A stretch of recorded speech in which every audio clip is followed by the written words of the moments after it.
Hello and welcome to another episode of Moto Scotty, and today we're going to talk about the Klim Kodiak 2.0 Adventure Suit. American manufacturer, really well renowned in the industry, has been one of the most top quality suits that you can buy, up there with the likes of Ruck and Ovala, which is a close competition to the actual Klim Kodiak range. The Kodiak being in Klim's range pretty much the sort of the high-end version of it. Classed as a four-season suit, comes with fantastic inner liner as well. I'll be honest with you, I've been wearing this out and about just as a normal suit, a sort of normal jacket. You can quite easily, comfortably wear this going out for a meal or something like that. It doesn't look motorbike jacket whatsoever. But if you pair that with the over jacket as well, which I've got just behind me here, you'll see that it's all designed to go around. So you've got something for the colder weather, whenever the warmer weather comes back in. Just need to take away this sort of inner layer, I guess, and then just wear the jacket as normal. Loads of ventilation, loads of armour, just overall a very good jacket. So we'll go a wee bit more in detail just now about the Klim Kodiak jacket. So as you can see here, I've got the jacket on. This is a size 54, which I'm about a sort of 42-inch chest, which just absolutely fits perfect for me. Sizing is a wee bit different from the US. There's a lot of people online, whenever you read the reviews, you hear people saying, look, ordered it, sizing wasn't quite right. So I would suggest, same with the trousers as well, which I've got just behind me here too. 34-inch waist, ideally you're looking for a size 54 as well. I think if you get the Klim recommended size of the 52 for that, it's got to be a price snug fit. So you're probably better going a size up with this. As you can see, we've got the inner layer, which just fits perfect underneath this jacket as well. This is a brand new jacket, so I've not actually had the chance to wear it out yet. That'll be happening shortly. But lots and lots of different storage and pockets as well. It's probably, in terms of fit and comfort, it's straight out of the bag. Absolutely fantastic. It just feels really snug, really good. Lots of different zips functions. You can see there it's got the seams are all stitched as well, designed to not let in any unwanted water. Also, we've got the smart card, which you've applied for. You would send that off to Klim, with your details. Means if you're ever involved in an accident, they can, they know all your vital signs, or your vital sort of details, I guess, like what blood group you are, any allergies, things like penicillin or whatever they might need to give you as well. So first impressions, lots of adjustment, things, make it a bit more snug if I want to. For fit as well, we've got the chest armour, which you can take in or out, depends on what you want to do. I don't think it does any harm to have it in, to be honest with you, so I'll keep it in. If anything, in Scotland, it's an extra sort of layer round about the mid-range, which can help keep the chill off for a wee while. Along the back as well, we have a lumbar support as well, which you can strap round. That'd be quite handy, to be honest, if you suffer from a bit of back pain and any sort of longer journeys as well. You would just simply strap that round. You can tighten it, and just gives you that bit of extra support while you're sitting on the bike for any length of time as well. Zips up nice and well.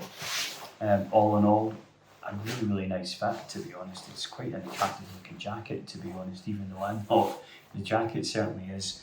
For a while now, Klim in the adventure bike world seems to be sort of one of the top brands that you can buy, renowned for how good they perform pretty much in all different seasons. But more importantly, it's got the Gore-tex Pro label on it as well, so it's designed to be an even higher standard of Gore-tex and waterproofing as well. And I don't know, and I don't claim to be an expert on how Gore-tex works and the different sort of levels of it. I do know that I've got a normal Gore-tex Reassuringly jacket, which, to be honest with you, in a heavy downpour, I was actually quite disappointed with the water it let in at the end, and it took absolutely ages to dry. And whenever I took it back into the shop, the guys had basically said, you want a laminated Gore-tex jacket if you want to stop that happening in the future. So hence the search started for something along those lines, which would offer that. For the better weather, whenever that comes as well, or even travelling, because it is a four-season jacket, There's lots of ventilation that you can open up, just to let the air travel through the jacket itself. You've got vents at the front. There's also vents at the back as well, which you can use to obviously, let the air travel through the body and hopefully get rid of some of that heat. From having trips in Europe where it's been 38, 39 degrees whenever you're on a bike, to be honest with you, a mesh jacket is probably what I would take. I don't really bother too much with taking this over, despite the airflow.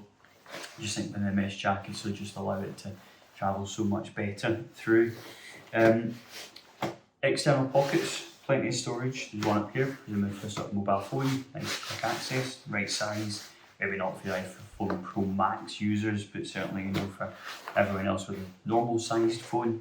And then pockets at the front as well.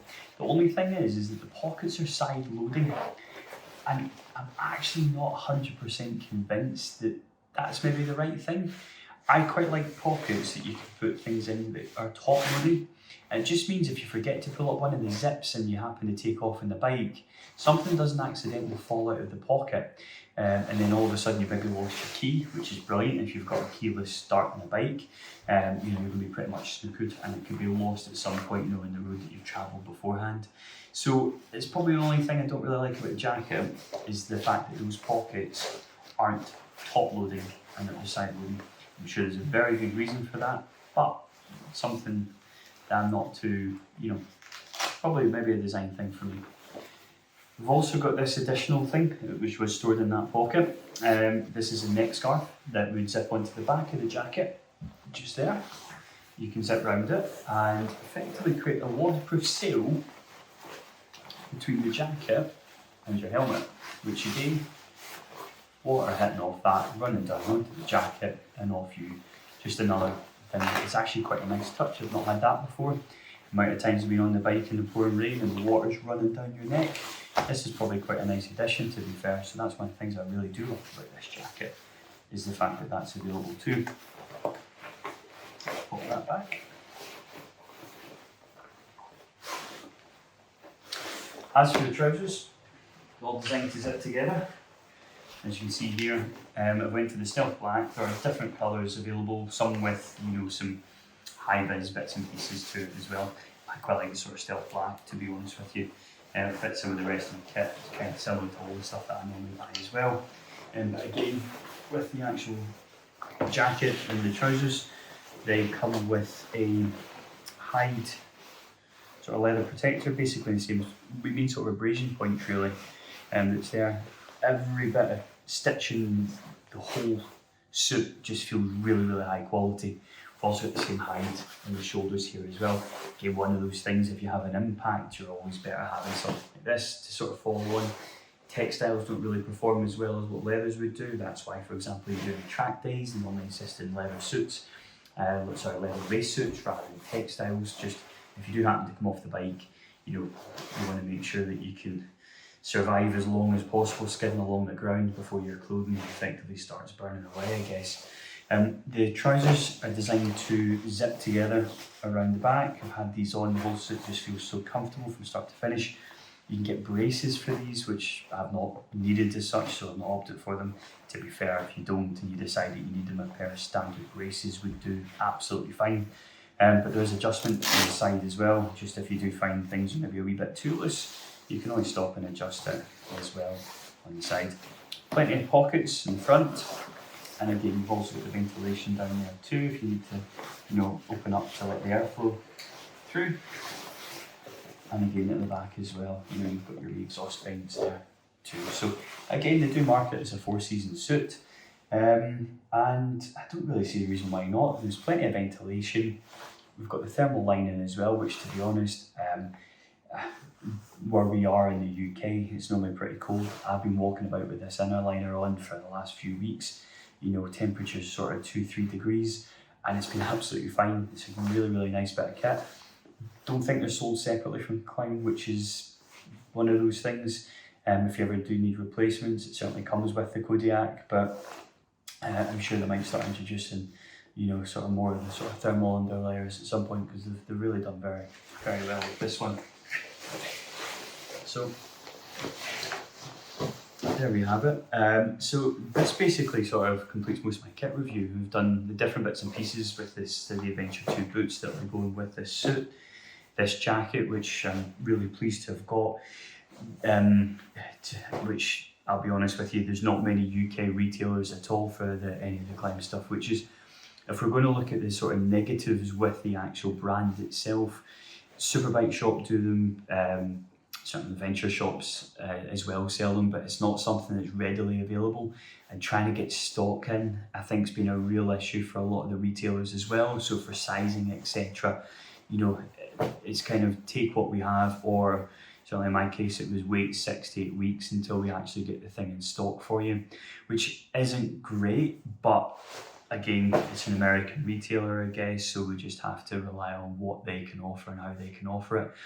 The main competition for it, as I say, is the Ruck and Avala, which whenever I was researching what suit to get into, so I really wanted a sort of two-piece textile suit just for sort of more wetter weather whenever we're out travelling and touring about, was the Ruck and Avala, which again, very, very, very popular suit, readily available. You'll get that through Infinity Motorcycles, we'll have it.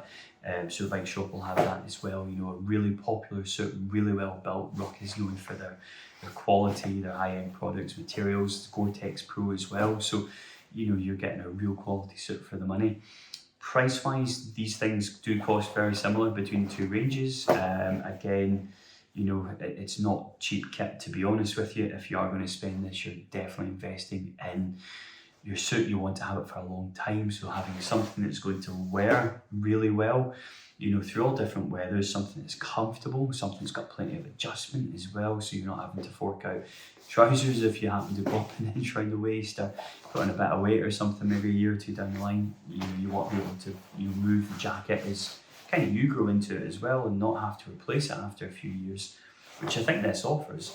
And I don't see any reason why I'd need to switch out of it. But again, rough sort of prices in today's market for this, they have went up a bit in value, not in value I suppose, but in cost recently. I guess that's just inflation and the cost of getting things in from around the world. Rough sort of price in the trousers is about £890 in the trousers, and the jacket's £1,500 as well. So it is a hefty bit of cash to be able to, you know, put into something. So you want to make sure if you're going to be spending it, you're going to use it. It's going to last for a long time, and it's going to keep you safe if you come off the bike as well. As I say, I do quite a lot of miles, and I need something that I can wear that's going to be comfortable and also keep me safe should the worst sort of happen and I come off the bike for whatever reason. Overall, and again, I've not actually tested this in the wet yet, although a lot of the reviews I've looked at have said it performs really, really well. But I'll find out, as I say, this weekend coming. I've got a huge bike ride to go and collect a new bike, and it will be testing about 6-degree temperature over about a 300-mile round trip, really, to sort of pick up a new bike. So we'll have a good sort of, you know, a good idea about how this suit performs, and certainly in terms of waterproofing and so on as well. We'll find out what that's like. So this is a first impression video. So far, first impressions are absolutely spot on. The suit fits fantastic, it looks fantastic as well. It's got so many wee nice things to it, you know, it just makes it feel like a really good quality suit. I've never owned anything as high quality as this for a bike before. It's only been pretty cheap and cheerful, but you know, we need to start investing in a bit better gear now, I guess, as we sort of get more into the biking hobby, I suppose. So yeah, if you're thinking about looking at a Ruck and, sorry, not a Ruck and Avala, but one of the Klim Kodiak 2s, certainly sports bike shops should have them. You can maybe go in and try them on as well. I know they're not everywhere in the country, but again, you know, if you can try and track one down, have a look at it. US sizing, I would be tempted, to be honest, go probably a size up from what they're telling you on the website. I had to, it fits absolutely fantastic. Really glad I didn't get the size down. I think that everything would have been a wee bit uncomfortable, especially whenever you're sitting on the bike for any length of time as well. I think, you know, certainly around about the sort of belly region, the mid region, you can start to feel a wee bit of pain and a bit of discomfort while having everything pressed in so tight. But yeah, but overall, so far so good. And as I say, we'll get a more in-depth review once we actually fire some miles into it. And see how it performs in low temperatures and also in rain, which I'm not really looking forward to, but the new bike is going to make that so much better. Be worth getting a bit wet for.